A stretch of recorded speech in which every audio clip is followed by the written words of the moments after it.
хроничниот слом не би требало да биде хронична состојба. Тоа е ненадејнен изблик на многу екстремни емоции под дејство на некој стрес огромен, кога буквално од јачината на стресот мозокот, емотивниот апарат, механизам не може да го ја издржи тежината на тој стрес и едноставно на човекот му се случува еден екстремен изблик на емоции, па дури до таа мера што може да западне и во шок. Не е хронична состојба, но изгледа дека светот, повеќе сите ние живееме во хроничен нервен слом. Нервен слом последниве денови гледаме сегде, од еден најлокален совет на некоја општина, како што е Кочани, до аеродромите, плажите, скривниците, самопослугите, становите на граѓаните во Израел, кога гледаме под атакот, жестокиот атак на иранските ракетни системи, како не запаѓаат во нервен слом, затоа што тие луѓе едноставно не беа свесни дека може да ги снајде истото она што со години нивната ционистичка власт им го правеше нели на палестинците и на други народи во регионот. Нервен слом видов денес, токму затоа ова моје обраќање, гледав инсерт од последниот состанок на некој совет тама, како комисија некоја, не знам како, на Обединети нации, на која што седница доби нервен слом представникот на Палестина, откако представникот на Израел, откако представникот на Алжир, еден господин во години, а и овој палестинскиот представник беше во години човек, кој што буквално откачи, скопски кажано, го пукна психата, не можеше да се собере од на своето место каде што седеше во салата. Откако доби нервен слом, откако алжирскиот представник, еден исто така постар господин,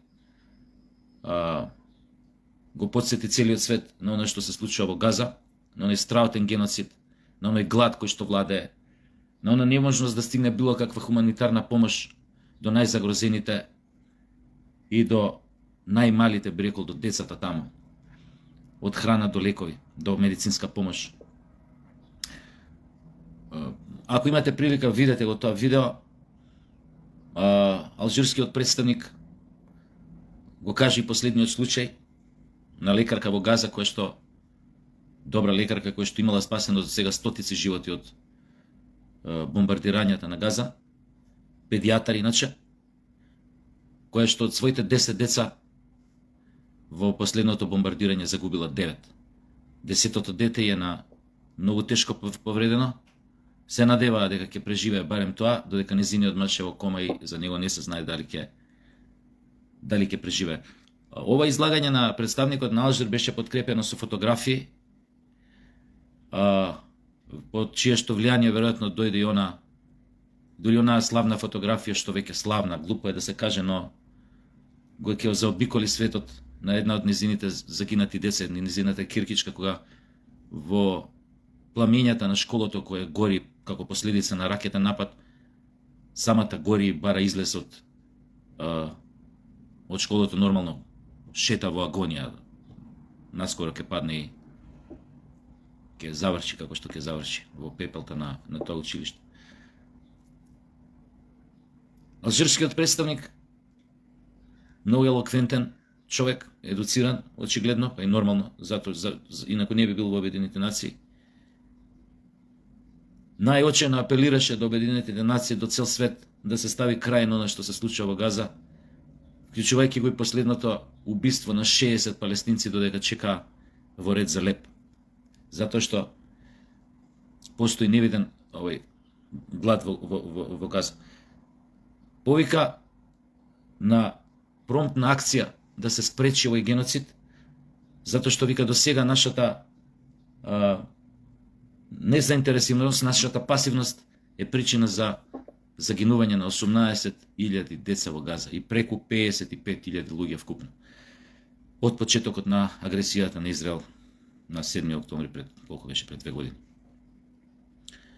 За цело тоа време, додека го имаше своето 15-минутно излагање представникот на Алжир, представникот на Израел без никаков израз на лицето си скролаше нешто по својот мобилен, дека му беше пријатно, интуитивно можам да кажам дека уопште не му беше пријатно, затоа што ниту еднаш не го подигна својот поглед, го држеше закован доле во својот мобилен телефон. Веројатно свесен дека фактите, доказите се толку многу натрупани, што веќе немаат ни како да ги спинуваат, како да се вадат.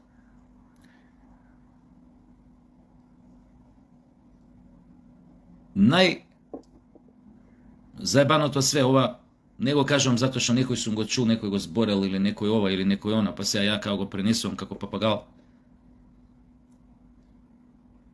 Но можеме малци да прогнозираме гледајќи го степенот на јачината на тој нервен слом што станува више и хроничен на најневралгичните места моментално во светот, би рекол не е само така на најневралгичните места, така и секаде.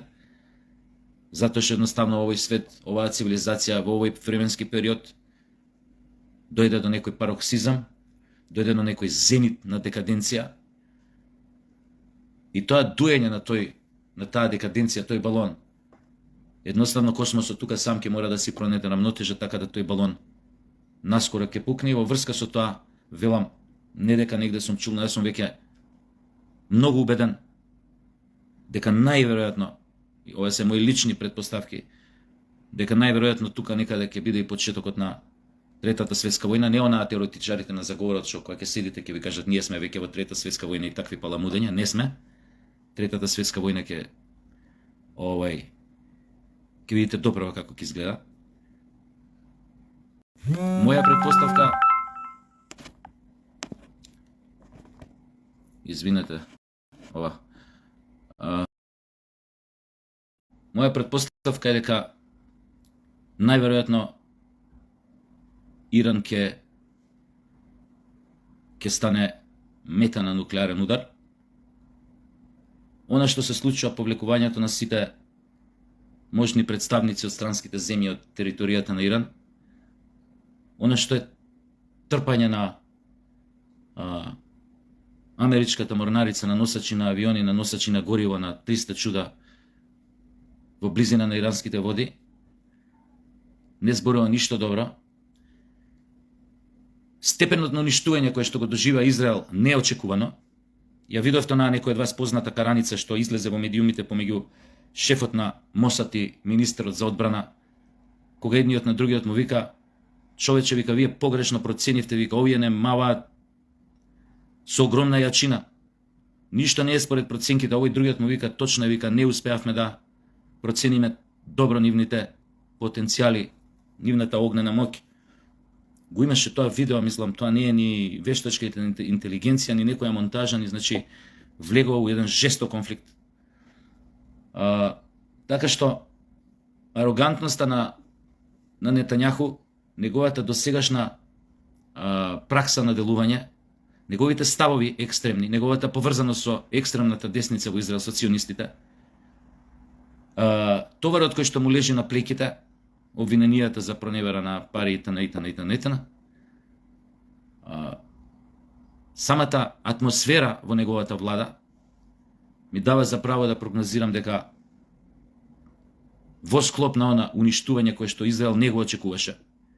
Дури денес признаа дека не се веќе 90% дека наводно тој Айрон Дом успел да заштити таа железна купола, него последните 2 дена едва 65% успеваат да ги пресретнат ракетите на Израел, на Иран, а тоа доаѓа од таму што Иран веројатно на почетокот трошеше послаби верзии на своите ракетни потенцијали, додека последниве 2 дена погодувајќи стратешки објекти на Израел тргна да ги употребува своите најсовремени ракети кои што постојат, кои што едноставно е невозможно да се пресретнат. Не само од Айрон Думот како трета алка во синџирот на ракетна одбрана, туку и од ракетниот систем Стрела. Затоа верувам дека огромни се можностите во наредната недела или две да се случи тоа што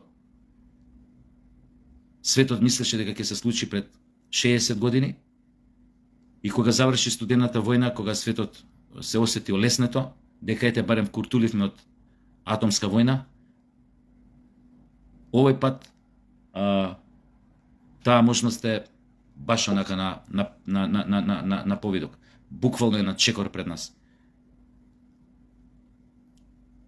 Ке излезе дека оние кои што ги нарекуваа големата сатана на Блискиот Исток, а кои немаат ниту една нуклеарка, најверојатно ќе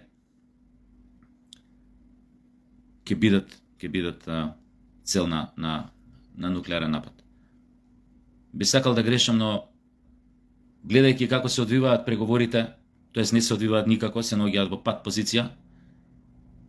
Иран е доследен во своите барања, нема прекинување, велат ќе ги интензивираме ракетните напади до максимум, се додека Израел не се повлече, не ги прекине своите напади вика на Иран, или додека Америка не го смири и не му рече да застане во ќош.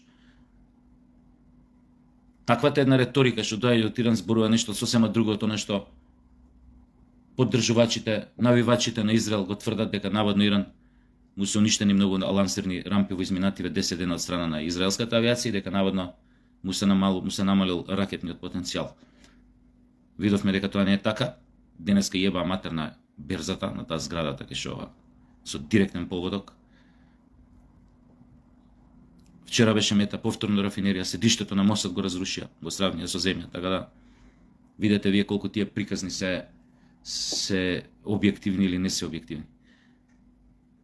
Згора на се, последните изјави дека нема да има смирување на ситуацијата, барем од страна на Иран, се и денешните изјави дека она што ќе следи ќе биде најстрашниот удар, ракетен удар што Израел некогаш го почувствува. Значи, они имаат уште бајги што да понудат во таа војна.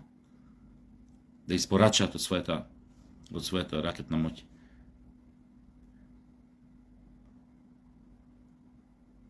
Во војна секојаш губат сите. Знаете, во војна прва умира и вистината. Особено во големи војни, регионални светски војни, тешко да има победници кога ќе заврши цело тоа срање. Дури да има еден официјален победник и еден официјален поразен кој што капитулирал. После такви огромни војни на светот му треба декади да се опорави од таквите трауми, од таквите шокови. Декади. А освен тоа, после уште други декади остануваат старите анимозитети, омрази кои што тлеат и кои што пак може да бидат повод за нова војна меѓу некогаш завојуваните народи. Впрочем, тоа се случувало во историјата нон-стоп.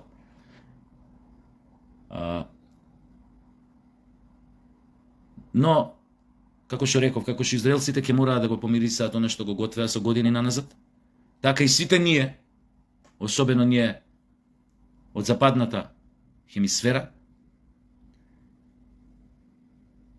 треба да се помириме со фактот дека ќе мора и ние да платиме цената на нашето молчење, на нашето добрување, затоа што молчењето секоја значи добрување. Ние молчевме, ние научивме да зборам како западна цивилизација, како колективен запад, како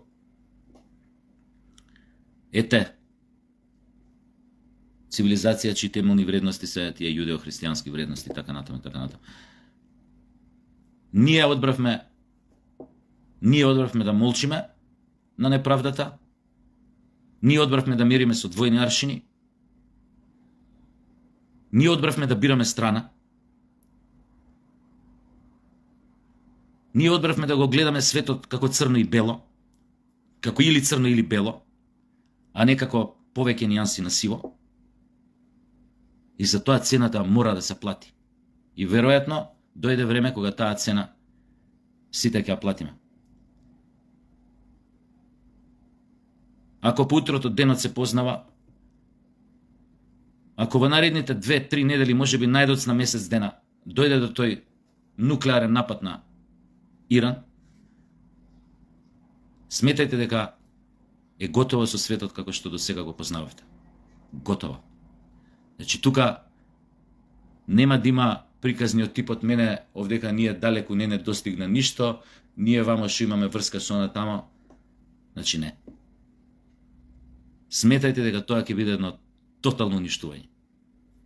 Затоа што денешните балистички, хиперсонични ракети Јачината на нивните боеви глави, а може да носат од 10 боеви глави, 12 боеви глави, секоја балистичка ракета,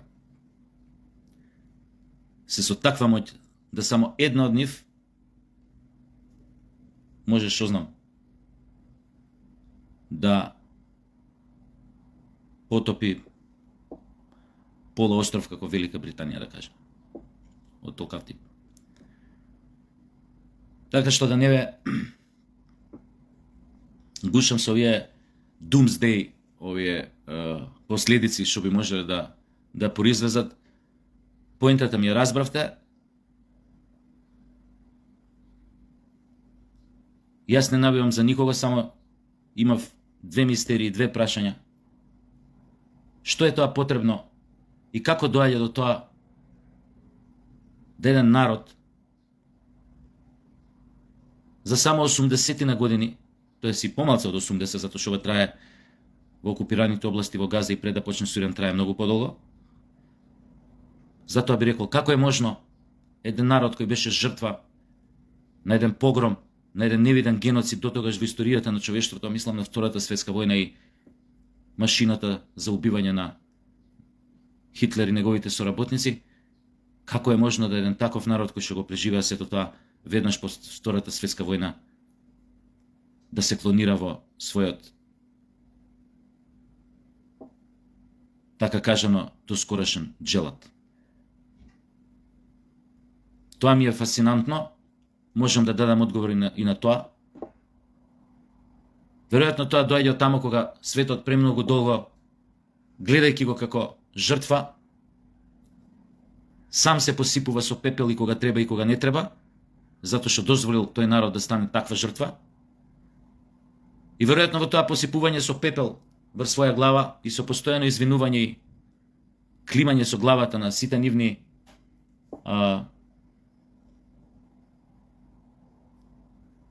дејства, добри или лоши како држава кон соседите и така натаму, посипувајќи се со пепел врз глава и замижувајќи пред нивните на почетоците на нивните недела, доведува до тоа да му дадат таков ветер во грб, да почна да се чувствува дека се стварно избран народ, недопирливи, дека можат буквално да прават што сакаат пред очите на светот, без при тоа да полагаат сметка пред никого. Тоа е едното прашање што е фасцинантно, да се најде одговор зошто. А второто, она што ме фасцинира е овие што се на страната на, нема да речам на, ќе речам на страната на овој ционистички екстремен режим на Нетањаху, без разлика од која држава припаѓаат, дали македонци, дали срби, дали хрвати, дали не знам кои, американци, британци, да, кои што се на страната на овој ционистички режим во Израел, не знам како им успева тоа. После оние факти, после се она што го видовме овие 2 години што се случува во Газа, после сите оние жртви, после оние 18.000 загинати деца, кога ќе се каже 18.000 деца, да се разбереме, не се мисли на деца неполнолетни од 15-16 години тинеџери, се мисли на деца, 18.000 деца по 12 годишна возраст. Само ќе прашам, како можете, а пун курац од вас родители, да велите на таков погром, на таков геноцид, да велите ако бе така им треба. Тоа не можам да го сватам. Тоа веќе нема врска со политика, нема врска со религија, нема врска со ништо, има врска со човечност и зло. Со човечност и нечовечност. Со солидарност, милост, љубов од една страна и со садизам од друга страна. Силен сум, ми се може, никој ништо не ми може, никој не може да ме казни, ќе правам што сакам. Ќе го гледам животот на другиот како да не е човечки. Дури и како да не е животински. Ќе го гледам како да е парче ѓубре или измет кој случајно му се нашло пред нозе, кој што или ќе го шутне или ќе го згази. Веројатно никој не се замара од младите со овие теми, со овие прашања. Ние бевме генерации со кои што ни беа горе-доле познати, затоа што кога бевме копилјаци имаше еден дневник на телевизија, на ТВ Вести, И од мали слушавме за блискоисточната криза, за инвазијата на Советски сојуз во Афганистан, за војната Ирак-Иран. Сакале, неќеле, ако бевме многу млади, од муабетите на старите, на повозрасните усобата, разбиравме горе-доле што е конфликтов, како е конфликтот, како дошло, што дошло. За среќа или за жал, денешните овие помлади генерации, тоа не ги интересира тотално. Особено што дознав дека во одредени периодов, случајно дознав пред 2-3 дена, во одредени приватни школи во Скопје, во кои што не се нели наши, дури на децата им предаваат, тоест прво не им предаваат историја никаква, а второ кој ќе им предаваат некоја историја, тоа е, како да ви кажам, тотално погрешни, тотално ги полнат со дезинформации. Тотално, значи. Ги полнат со глава со се ова што сега ја ви го збора. Како размислуваат они од западната хемисфера, од западниот, од колективниот запад. Значи, фактички, што се однесува до слободумното размислување, до интелектуалната промисла, спекулација на нештата, на настаните околу себе, фактички, нив, наместо тоа, според тоа што го слушав, што го разбрав, прават најовечни бройлери од нив. Луѓе кои шутре нема да можат да донесат ни една одлука, затоа што едноставно целокупниот нивни светоглед, барем што се однесува до овие крупни нешта кои што го тераат светот напред или го враќаат назад, би ги носеле на тотално погрешни информации и ставови што ги имаат во глава.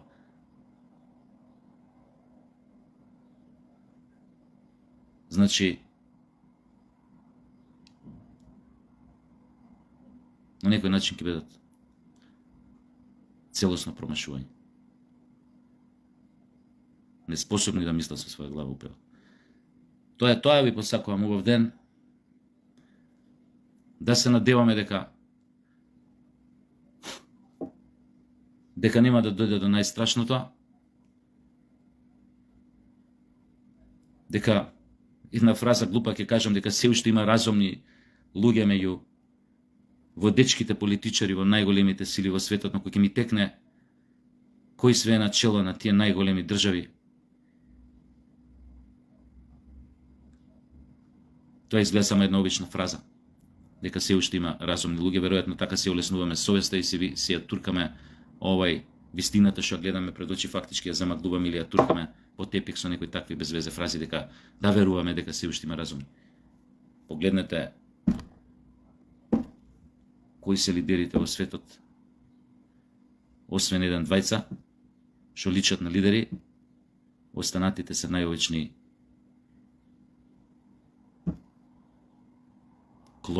клонови, инсталати, како сакате каже, циркузанти. А што толку циркузанти на врвот на најмоќните држави, не можете ништо друго да очекувате освен голем циркус.